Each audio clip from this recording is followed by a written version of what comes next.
When I go to schools to talk about my picture books, the question I get asked the most often by children and teachers is, what inspired you to write your books? Another way of saying that is, where do you get your ideas from? Well, supposing I were to ask you the same question, where do you get your ideas from? How would you answer that? Hello everyone, I'm Kathleen Pelly. Welcome to Journey with Story. Today's episode is an encore one about an inventor called Hector McGregor and how he comes up with his ideas for all his inventions. It's one of my own published picture books called Inventor McGregor, and I think you'll find it's the perfect way to end this month of February, where we just celebrated Valentine's Day and we're thinking about all the people and things we love in this life. Because this story reminds us that all of us really get ideas, our inspiration, from the same place.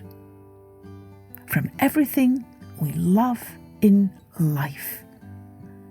Let's take an encore journey with Inventor McGregor, written by me and published by Farrah, Straus and Giroux.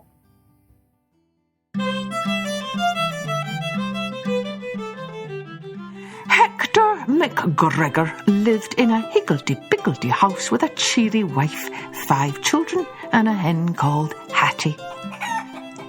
Mend it McGregor, everyone called him, because he could mend most anything that needed mending, they said, from fishing rods and fairy wands to top hats and rubber ducks. Day after day, people brought him their squeaky skates, squiggly spoons, wobbly wagons, tangled kites, knotted yo-yos, headless dolls, and footless soldiers.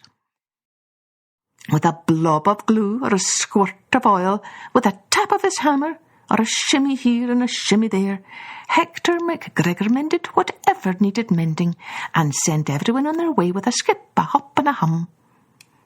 In between his gluing and oiling and hammering, Hector McGregor liked to stroll down the winding lane at the back of his house, where the bluebells grew and the smell of wet heather lingered long and sweet. There he sang a snippet of a song, or twirled a whirl of a fling, or sometimes he pulled out his palette and his easel to paint a picture. Then back to his mending he went with a heart that was both happy and full. And every night, before the shades were drawn, Hector McGregor nestled his fiddle beneath his chin and played a rousing reel or a sweeping strathspey, while all around the house, from pantry to parlour, his cheery wife, 5 children, and his hen called Hattie whirled and whooshed and wheeked. One day, Angus the postman stopped by to have his bag patched. "That wee scoundrel of a Scotty down Loopy Lane has torn my bag to tatters again," he grumbled. "Ah, dear me," said Hector McGregor. "We need to stop that scallywag. Leave it to me, I'll think of something." The next day, Hector McGregor handed Angus a shiny new bag covered with all sorts of buttons, dangling cords and flapping flaps. "What's this?" asked Angus. "It's a barking bag," said Hector McGregor. "Whenever you see that Scotty, just push this button, flip this flap, and it'll set off a barking noise as loud as 100 wolfhounds." With his new bag slung over his shoulder, Angus the postman went on his way. By the end of the day, the whole town had heard the story of how the barking bag had sent that Scotty fleeing with his tail between his legs. Now everyone wanted Hector McGregor to concoct some thingamabob or thingamajig to make their world a little better or brighter. When Mrs. Mackay complained about her boys who dawdled and dilly-dallied all the way to school, Hector McGregor invented a pair of detachable monkey tails so they could swing and swoop and swish through the treetops all the way to school. To lighten the children's school bags, Hector McGregor invented a paper pump that blew up their books with helium. Now off to school they sauntered with their books, bobbing and dancing above them like a bunch of bobbing balloons. For Mrs. McIver, who had triplets and a husband at sea, Hector McGregor pieced together some helping hands that she could strap to her shoulder. Every morning, with a flick of a switch, off it went, wiping noses, zipping zippers, tying laces, and holding hands. For Jamie Campbell, who always slept through his alarm clock, Hector McGregor invented an alarm bed that popped his head from the pillow like a jack from his box. And for wee Willie Beatty, the smallest boy in his class, Hector McGregor cobbled a pair of bouncing boots so that he could see over walls and fences and heads.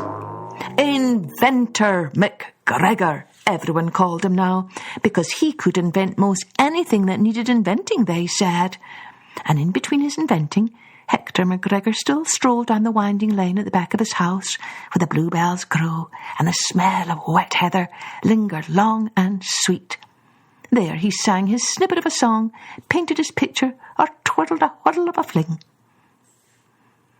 One day, the president of the Royal Society of Inventors, Nigel Withers, paid Hector McGregor a visit. "Congratulations, Mr. McGregor," he said. "We are so impressed with all your inventions that we want you to become a member of our society. We want you to start working for us immediately in your very own laboratory in the city." "Why, thank you," said Hector McGregor, "but I don't think I'll need a laboratory. You see, I like working here where I can sing and paint and—" "Oh, no, protested Mr. Withers. "Real inventors don't have time for all that nonsense. They invent, that's all. Just imagine how many more gadgets and gizmos you'll be able to invent with a clear head and no distractions." Hector McGregor scratched his chin. He said, "Maybe you're right."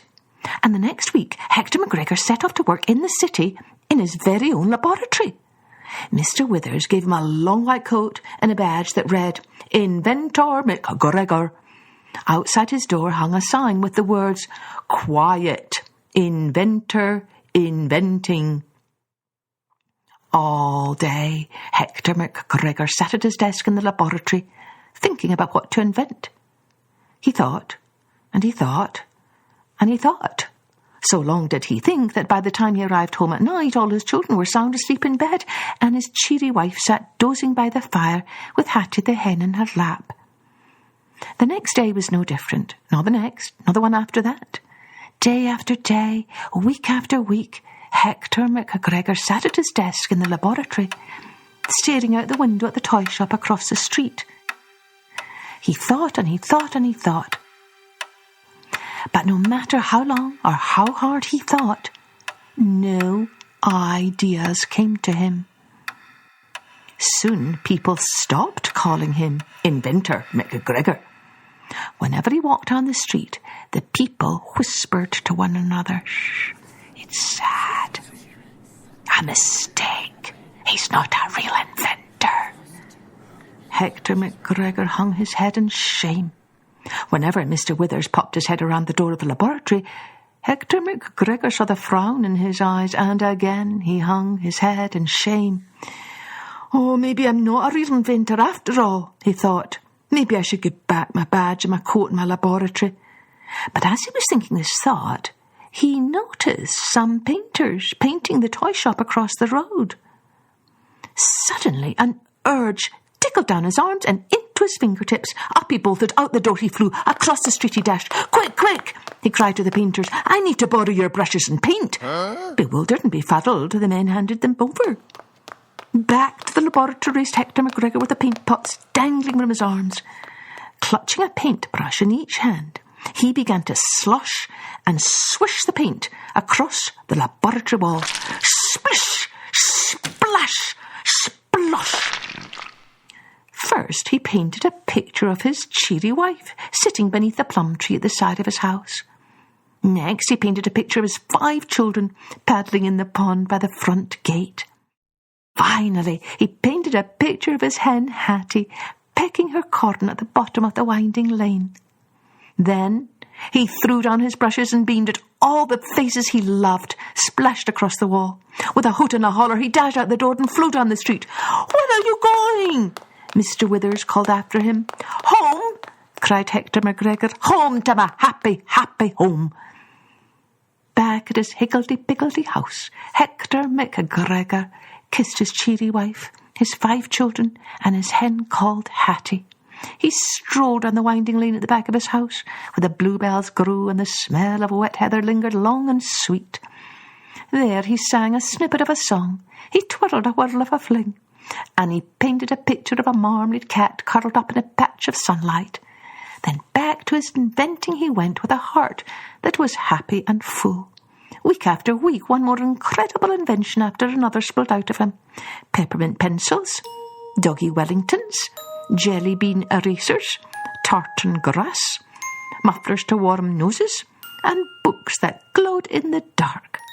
Inventor McGregor, everyone called him again, because he could invent most anything that needed inventing, they said, just as long as he could sing and paint and fiddle and fling and love all that he had to love. And every night before the shades were drawn, Inventor McGregor nestled his fiddle beneath his chin, and he played a rousing reel or a sweeping strathspey, while all around the house, from pantry to parlour, his cheery wife, 5 children, and his hen called Hattie whirled and whooshed and wheeked.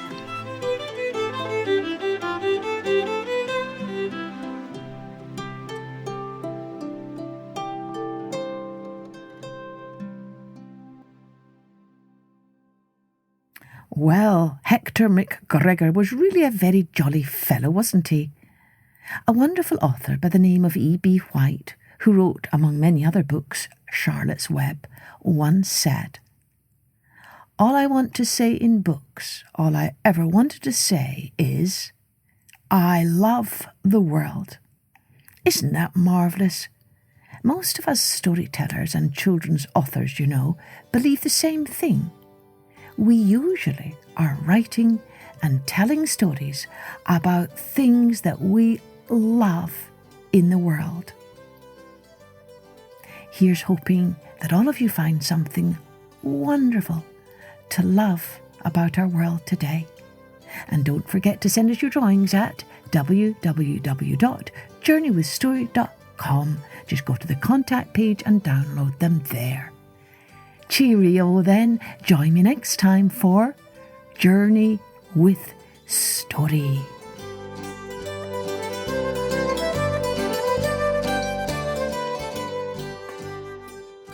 Music and post-production was by Colette Jonas.